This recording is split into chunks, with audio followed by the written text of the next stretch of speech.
Sardinia has more than 1,000 miles of shore, with turquoise waters lapping golden sand, secluded coves and rugged cliffs with hidden caves. And with all that coastline comes a sea full of sea life. I want to start by meeting the people who harvest these waters for food, so I'm heading south to the seaside region of Oristano. There is a thriving fishing community on this part of the coast, and they get all sorts of fishes here, from sea bass, sea bream, octopus, fresh prawns, unbelievable. As a chef, I love to know where my ingredients comes from and how it gets to my plate. So I'm setting sail with some local fishermen to learn about their lifestyle and what food can be found in these Sardinian waters. Tonino, Buongiorno.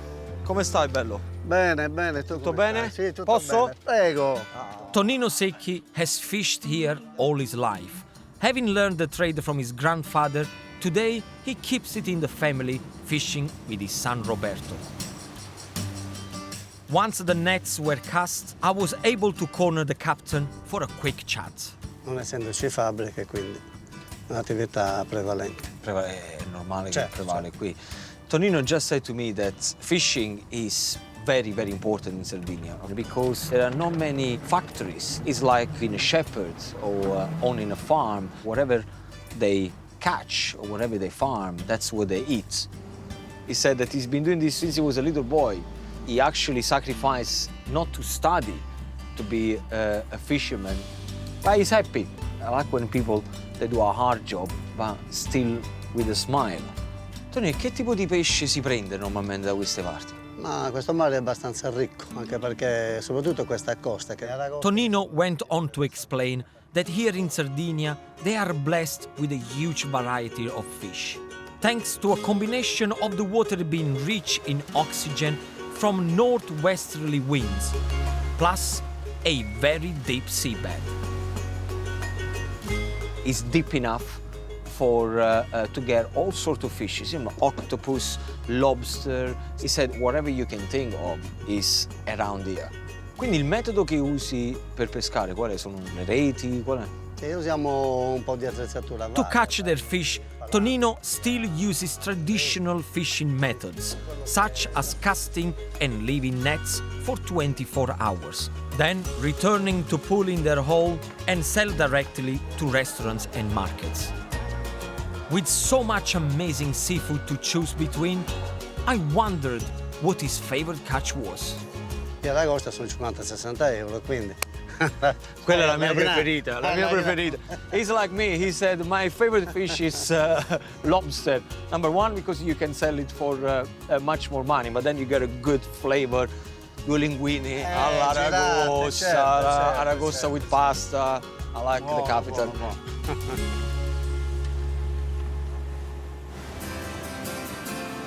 Anchors away and time to head back to harbor. It's been great to see firsthand how Sardinian seafood is caught. So, to remember my trip, I want a picture with the most popular one on the boat. Ok, Bella? Ok, smile.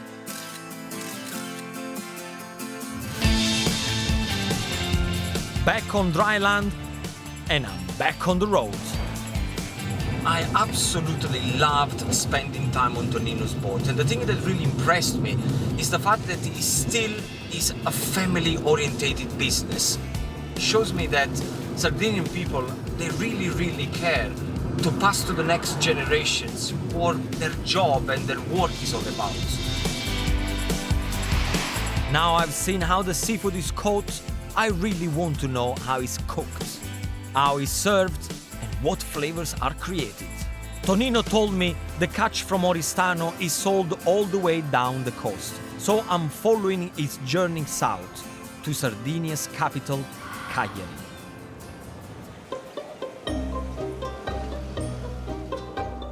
This ancient portside city dates back to pre-Roman times and is an interesting mix of cobbled streets and grand buildings. Today, it's home to about 500,000 Sardinians and loads of seafood restaurants, The oldest one is Ristorante Italia, which has been run by the same family here in Cagliari for 94 years. So I can't wait to get tasting with the founder's granddaughter and current owner, Veronica. Veronica, how long is this beautiful family restaurant has been going on? Since 1921. Very soon there will be a great party because we're gonna celebrate the centenary. I want to come though, eh? Yes, of course. You're Promise? invited, promise. Okay, you have your words. I want to be at the party. What kind of dishes you serve in this restaurant? I mean, what are the kind of things you guys like to cook? Okay. This restaurant is famous for fish. Sea bass, groupers and lobsters, shrimps, every kind of fish. I absolutely adore fish. You know, I come from the south of Italy, Napoli. Yes. Everything is about fish. So what are the typical fish dish that you guys prepare? We got shrimps and zucchini fried. Crispy fish and croquettes, I think is a fantastic combination. Yes, it is really good. Can you make this one with zucchini flour? Yes, of course. You can do it. That. Yes. Nice. Wow. What Yes. about this one here? What's this black thing here? This one is called in Sardinian burrida and it's dogfish. Burrida. Burrida, yes. So how do you make this? It is made with dogfish liver, walnuts, vinegar and oil. Wow. I never had dogfish before. Never ever. It is really good. Nice, meaty white fish, like monkfish. Yes. And I love the contrast between the vinegar and the walnut. Yes. It works really well. Yes, it has got a strong flavor. I love it. Yes, yes. Meeting Veronica has given me a real taste of the Cagliari way of cooking seafood, especially the interesting textures and flavors they coat the fish in. So I'm feeling inspired to find some local seafood to cook myself. If you want to see more fishes, go to San Benedito Market. San Benedito Market. See. That's where I need to go. Yes, the fish is really, really fresh. Bravo. For me, that was fish heaven. But as Veronica said, if I want to get the best fish around here, I have to go to San Benedito Market. So tomorrow morning, early starts.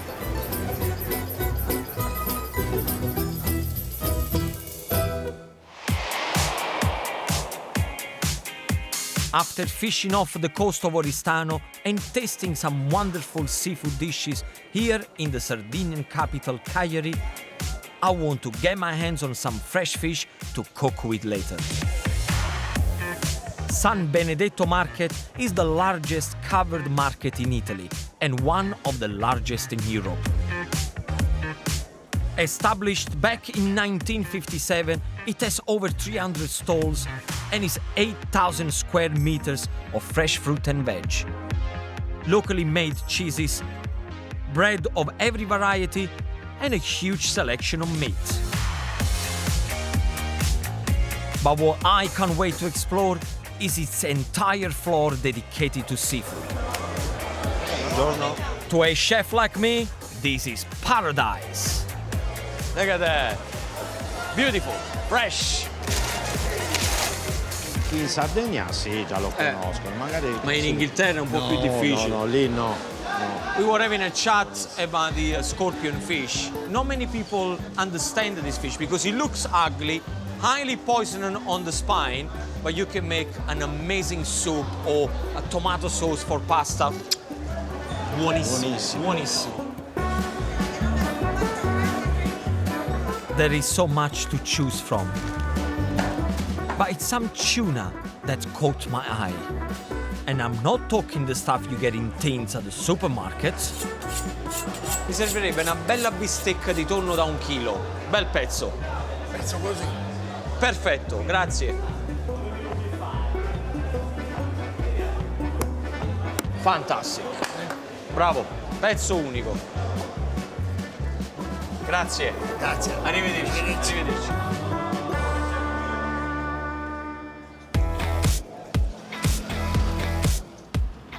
I got my piece of tuna and I'm gonna cook it on a very special location. With so much delicious food in Sardinia, both from the mountains and the sea, the island's coast has another very important role as a gateway for trade, including food, with the rest of the world. So I'm heading 20 miles further south to visit an historical trading post. It's one of the most significant archaeological sites in Italy, Nora. These ancient ruins are not just a little old. They are over 2,600 years old. Over the years, Nora has been home to the Phoenicians, Carthaginians, and the Romans, each leaving important traces of their history behind. Gli edifici pubblici, le case. Archaeologist Ignazio has been excavating on this site for the past 18 years. And I really want to hear what they've discovered. Dentro anche I mosaici e tanti materiali importanti. See, Ignazio just said that it's very important to understand that what they found here is a whole city. And like in every city where you find, you have buildings, a lot of building materials, a lot of fantastic mosaics, and everything that you would find on everyday life in a city. Perché Nora si trova nella parte più vicina all'Africa. But it's the position of this city which made it key when it came to trading products such as fish oil, meat and wine. As Nora sits on the closest area of Sardinia to Africa and at the heart of the Mediterranean shipping routes. Romana per I traffici, per I commerci. And he said that strategically it was very important because then they could trade with all the other cities in the Mediterranean and the Atlantic, which was very, very important for the Roman Empire. The archaeologists are uncovering more and more every day, and not only on land. Its surrounding seabed is littered with shipwrecks from the Roman trading days, filled with history telling us how produce was moved around all those years ago. And the Romans shipped their goods in large ceramic vessels called amphoras. The amphoras they used to use in the old days to transport anything from fish, olive oil, meats, and he actually just said that he's going to show me one straight away. Andiamo nel video, dai. So I'm trading my flip-flops for fins and joining Ignazio's diving team to hunt for some history.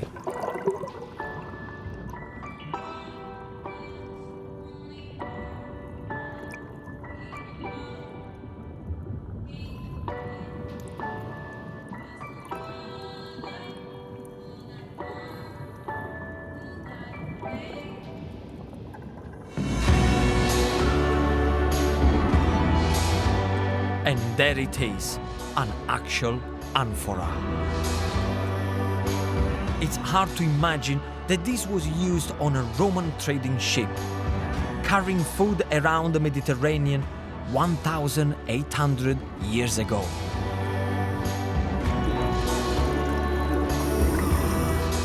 I feel so privileged to witness the team making this discovery.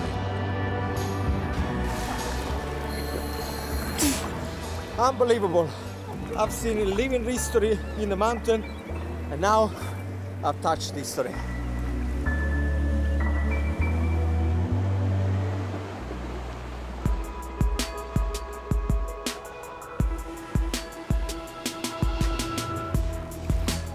What a special day I've had, celebrating the Sardinian Sea. So, to top it off, I want to cook that succulent tuna steak from San Benedito Market. And, inspired by Veronica's dishes, give it a crispy textured crust and a punchy tomato and olive sauce. Guys, where do we start? With the sauce. I'm going to show you a beautiful sauce, very quick. It will take you probably about 3 or 4 minutes to prepare. It's going to give a beautiful kick to the tuna. So, switch on your frying pan and start to pour in a little bit of extra virgin olive oil. Like that. In the oil, straight in goes sliced garlic. Not too thin, because if you slice it too thin, it will burn quickly and then it becomes bitter, okay? The only thing that you have to do is to wait for a little sizzle of oil around the garlic. It's sizzling to perfection. The next step is large plum tomatoes. And what you have to do, you cut them in half, then you cut them in half again and scoop out the pulp. So the only thing that you want is this. You want a little bit of the flesh and nothing more. For 4 people, I would probably use 4 or 5, up to you. Okay, so I'm happy. Tomatoes straight into the oil with the garlic.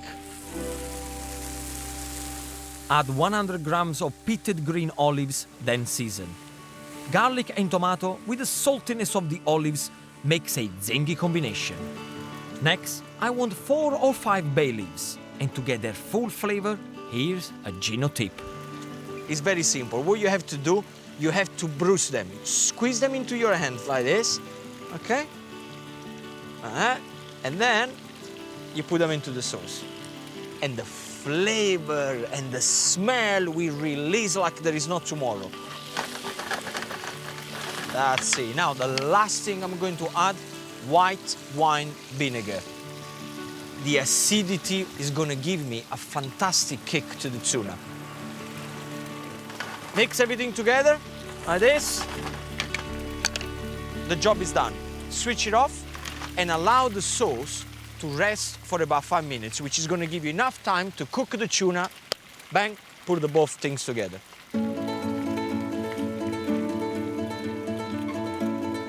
Look at that. That's the way people should buy tuna.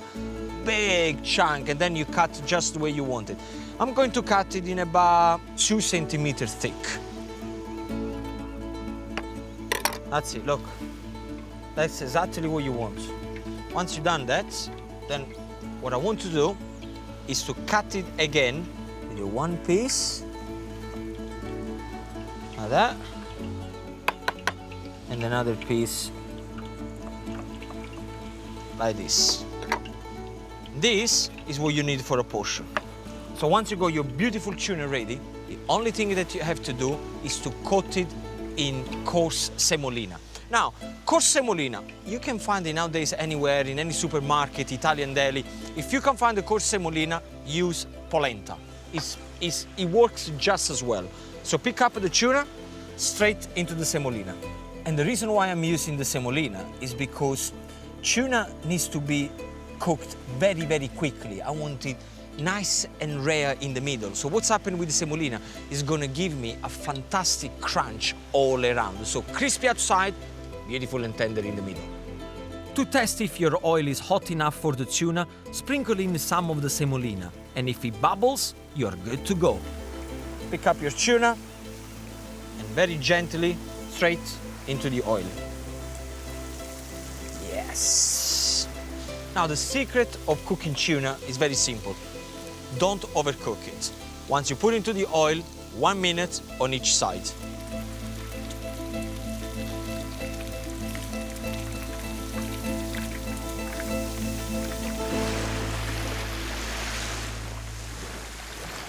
Two minutes are gone.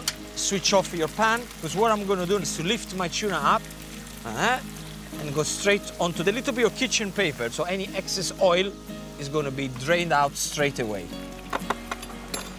This is exactly what I wanted. Crispy outside, nice and tender in the middle. Okay, let's put the dish together. And the first thing you do, you put your tuna in the middle like that. Now, just put the sauce all around.